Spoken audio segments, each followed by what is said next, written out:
Hello everyone, it's me Bryson P, and I hope that you're having a great day, great night, whatever time it is that you are watching this. As promised in my last video, I will be trying in my best Finnish enunciation the Ryyppy, or as I would say, the Ryyppy.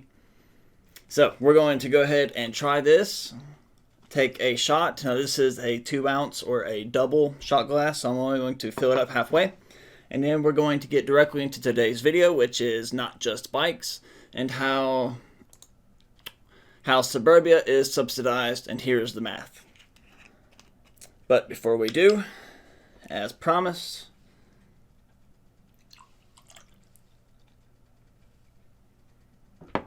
it's probably more than half of, it's definitely more.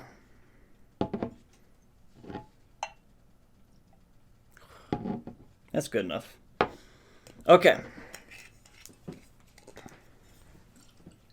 Put this back over here like it belongs.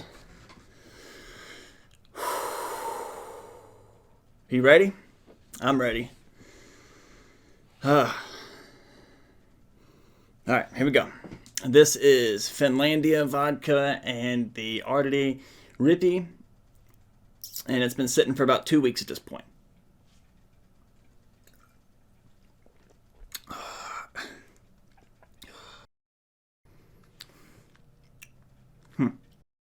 Actually, was a lot smoother than I thought it would be. It's a lot smoother than I thought it would be. I can handle that. The black licorice isn't that bad. It honestly just tastes like a lot of the black licorice candy that I've had from the Scandinavian countries, you know, Norway, Denmark, and Sweden, with vodka. So let's get into today's video. Now that we've done what we said we were going to do, here we go. Hit me with it. This is the city of Lafayette, Louisiana. It's a pretty typical mid-sized American city. Alrighty, Lafayette, Louisiana. I don't pronounce it Lafayette. That ain't gonna work. I don't pronounce it Lafayette. It's Lafayette. That's my pronunciation of it. Everybody is welcome to their own because we all live in different parts of the world. Here in Kentucky, this is the way that I pronounce it. We actually have a Lafayette right down the road, and then I actually live off of a street named Lafayette. Like most American cities, it has that one nice old building that didn't get bulldozed in the 60s. And like most American cities, it's broke. It's full of aging infrastructure in desperate need of repair and not enough money to maintain it.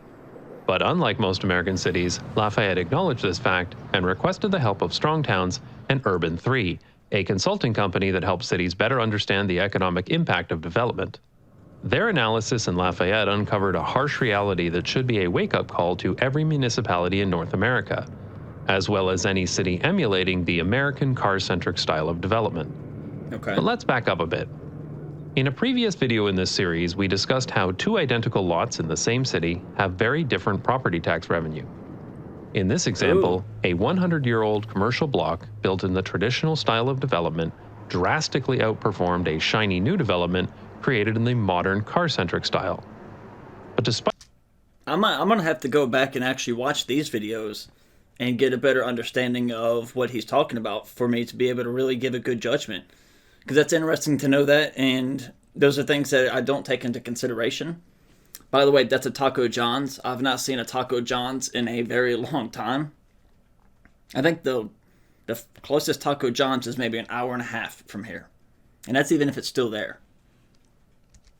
Despite the differences in revenue, both blocks have the same cost to the city to maintain their infrastructure. So by bulldozing an old block of shops to build this car-centric second-rate taco joint, the city was destroying its wealth. This example alone should be enough. He just called Taco John's a second-rate taco joint. Enough to convince anyone that the modern car-centric suburban style of development is broken, but it's worth exploring this further. Does this hold up in other cities? And what happens when we bring into account the cost of servicing these properties with roads, water pipes, sewers, etc.? And that brings us back to Lafayette.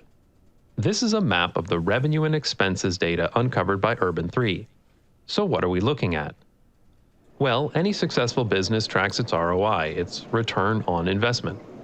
When making a decision between two competing projects, it's critical to know which one will result in the most revenue compared to the investment put into it. Right. And too many projects with a negative return on investment could bankrupt a company. But in order to know your ROI, you need to know two things: your revenue and your expenses. Yep. Urban 3 created a kind of municipal return on investment for Lafayette. This map shows the municipal revenue per acre. So why per acre other than the fact that Americans can't use metric? Well, every property in a city needs services, and the majority of services get more expensive the more spread out they are. Roads are the obvious example. The farther a parcel of land is from everything else, the more asphalt is needed to get there. The worst case scenario are cul-de-sac, which are basically just city-subsidized driveways.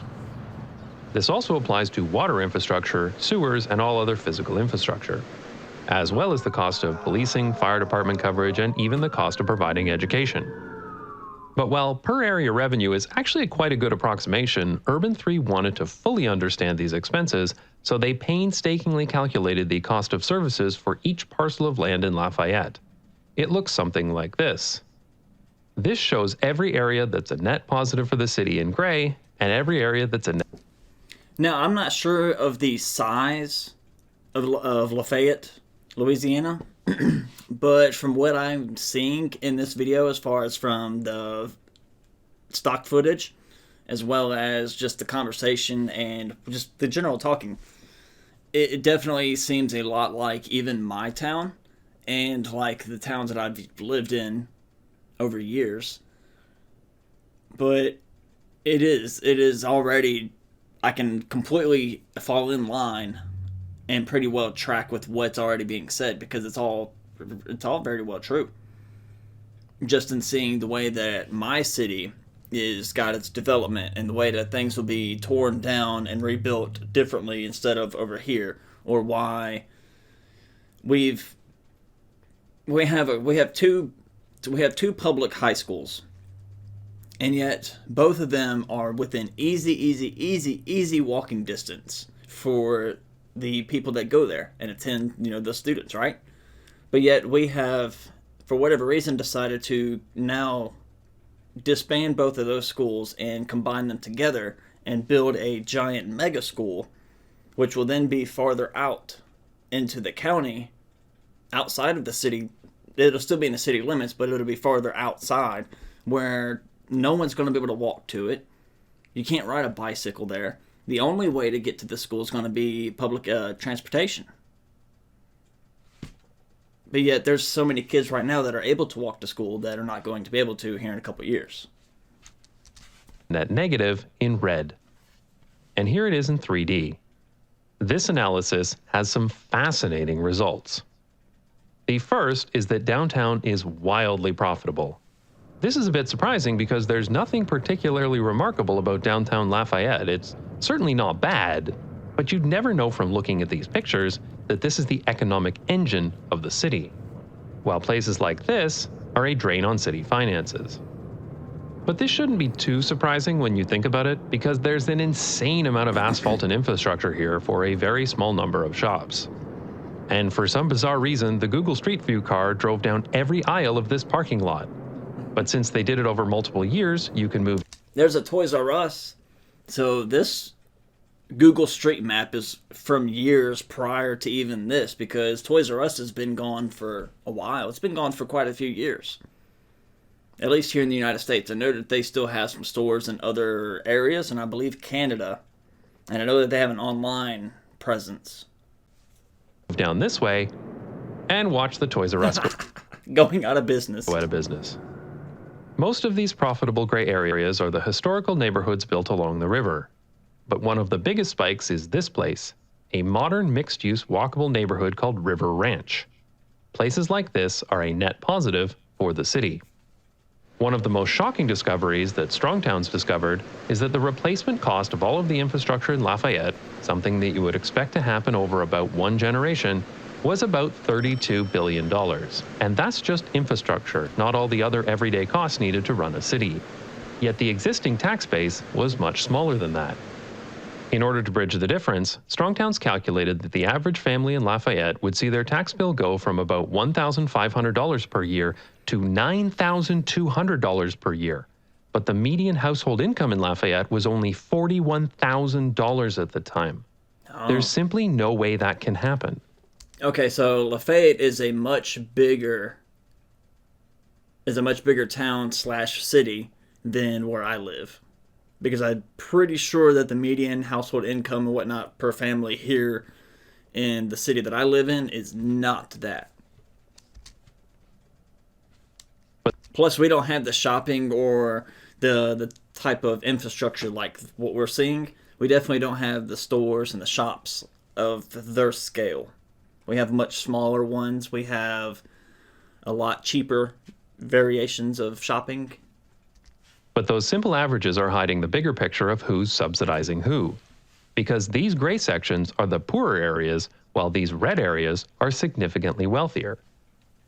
So here's a fun quiz. Which of these two neighborhoods is subsidizing the other? Number 1 or number 2? Yeah, it's the first one that's subsidizing the second. The poorest people in Lafayette are consistently subsidizing wealthy suburbanites. But I don't want to pick on Lafayette here. As I said at the beginning, there's nothing particularly unique about Lafayette, and these results are typical for most American cities. Well, I guess in Lafayette, the suburban sprawl is built on former wetlands, which results in unusually high costs for stormwater management, but otherwise, it's pretty typical. So let's look at another city that's not literally built on a swamp, Eugene, Oregon. Here's the Urban 3 map of taxable value per acre. Once again, downtown is clearly visible. And here's the 3D map of revenue compared to expenses. It's still obvious where downtown is, but you might be wondering about this little bump over here. This is Crescent Village, a modern mixed-use development, because once again, these kinds of mixed-use walkable neighborhoods financially outperform car-dependent suburbia every single time. Of course, because you're able to get to your destination. Think about it. That should be, if you really just sit here and whenever you really pay attention and you really just break it down, it's simple and it's completely true. Just like in most major cities where the easy to access, walkable, everything is right there and you don't have to use so much transportation to get there. Of course, they're going to have a lot more revenue and whatnot because you're going to have a lot more flow of traffic from people than flow of traffic from vehicles. Right? It's a lot easier to go to a shopping center that has the 5-6 stores that you want versus having to drive here to this one, then drive over to this one, drive over to that one. It's so much easier to just go or be in certain areas, you know? By the way, here's what that 3D map of Eugene looks like from below. The red spikes correspond almost perfectly to modern car-centric suburban developments. A visual reminder that car-dependent suburbia is being subsidized by productive urban places. The data from Urban 3 makes the subsidies visible, and it makes it very clear who's subsidizing who. In Eugene, Urban 3 analyzed 9 categories of development: residential, mixed-use, and commercial in low, medium, and high density. And here's what the average revenue for the city looked like after taking into account the servicing of these properties. In the case of Eugene, the low-density suburban housing is being subsidized by everything else. People may look at this and say, but I want to live in a low-density single-family home, and that's fine, but only if you're also willing to pay for it. But there's a bigger problem. This is what the land use map looks like for Eugene, Oregon. The majority of land is zoned exclusively. Say that again. The land use map looks like for Eugene, Oregon. Oregon? It's Eugene, Oregon. That's Oregon. Like how you have organs in your body, it would be Oregon. I guess so you would say that with an A in. But it's Oregon. Oregon. That's just the accents that we have in different parts of the world and different parts of the country and everywhere else. The majority of land is zoned exclusively for single-family residential, which means that the majority of properties in the city are a net negative to city finances. And this is a pretty typical result for an American city. When you see results like this, is there any surprise that American cities are broke? Here's the tax revenue per acre for South Bend, Indiana. See if you can spot downtown. or here in Charleston, South Carolina, Dang. or in St. Paul, Minnesota. And here's the entire state of New Hampshire, with all of the traditional downtown neighborhoods clearly visible. Yep. In every case, in every region Urban 3 is analyzed, traditional. So now I'm curious if there's an Urban 3 map of where I live. I might have to go and see if I can find that after this video. And if there is, I might post it. Mixed-use, walkable neighborhoods dramatically outperform car-centric suburbia. But in North America, we've made it difficult, or even impossible, to build new neighborhoods this way because of modern zoning and other car-centric regulations. Of course, these mathematics apply outside of America as well. Here's a map of Auckland, New Zealand. Wow. You can clearly see the increased city revenue along transit lines. Oh, okay. I was going to say, what are these 3 lines right there? But obviously, bam, bam, bam, transit lines. Again, it's much easier to take that transit and be able to ride and do what you need to do to get to work, to get back and forth to shop, everything else, than it is to go such a different distance and different routes to get to what you need to do. Whenever it really just goes down to efficiency, right? At the end of the day, because of just the way that it's more efficient for everything to be right there. And you need to zoom out significantly to see downtown because it is so financially productive. So Wow. what do we do with this information? Well, our cities, through their policies, can decide what kind of developments they encourage. The city of Guelph in Ontario, Canada, not far from my hometown, is an excellent example. In 2013, Guelph needed more room, and like all Canadian cities, they were considering expanding their borders and sprawling. But after running this kind of ROI analysis, they decided to focus on infill developments by making it cheaper and easier for developers to create buildings that encourage walkable neighborhoods, like this one. Here's what the revenue per hectare because Canada looked like for Guelph in 2013. Not bad. In general, Canadian cities are better with their finances than American cities. But here it is in 2016. And in 2019. Look at that. This is what a financially solvent city looks like. And that makes a lot of sense because you're able to, of course, downtown is still going to be downtown. You're still going to have that major growth. But your outer lying areas have been able to maintain growth with it over time and also have incorporated their own hotspots, if you want to call it that. So that way you don't have to necessarily go all the way to downtown to the main hub in order to get that same type of experience, or maybe close enough to it without the same essence. So which path will the financially struggling American cities choose for their future? They can decide to make it easy to build mixed-use walkable neighborhoods, making good use of land and encouraging walking, cycling, and public transit. Or they can build more of this garbage and go bankrupt. Seems like a pretty easy decision to me. And the main road that's like this, for the town that I live in, we're building our new incorporated mega high school off of this type of road instead of in the actual residential parts like the 2 public high schools that we have now actually already are. Okay, so unfortunately there's no Urban 3 development or analysis or anything like that on the city that I live in, but there's just a lot of things that we could do better. I've talked about how we have a lack of sidewalks in a previous video, especially about the Dutch bicycles, and how if I was able to ride a bicycle to work, I definitely would. And we have a lot of people that live here in my city. A lot of them will go to the next state because they have much better shopping and much more access in a much more compact and dense area. But we are growing and expanding. We have gained a lot more shopping opportunities in the last few years. And we are gaining more shopping, actually. We have quite a few new stores coming into our town. But there's just a lot of things that we still feel like we could do better. We have an actual water park that's got slides and a lazy river and all that stuff. The citizens and everyone else has complained about it and made horrible comments about it for years, ever since it opened.